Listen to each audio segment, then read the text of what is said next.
Welcome to light weight terrace garden. వీటి చూస్తున్నది గుమ్మడి టమాటా అండి.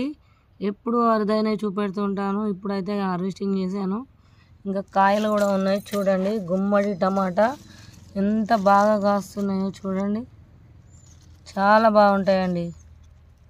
ఇట్లాంటి అరుదైన టమాటాలు మన దగ్గరనే చాలా వెరైటీస్ ఉన్నాయి. కావాల్సిన వాళ్ళు డిస్క్రిప్షన్లో నెంబర్ ఉంటుంది, చూసి ఆర్డర్ ఇవ్వచ్చు. చూడండి, గుత్తులుగా కాసే గుమ్మడి టమాటా చూడండి ఎంత బాగుందో. మీరు ఎప్పుడైనా చూసారా అన్నది కూడా కమెంట్ రూపంలో తెలియజేయండి. గుమ్మడి టమాటా ఎంత బాగుందో, బంచెస్గా వస్తున్నాయి చూడండి.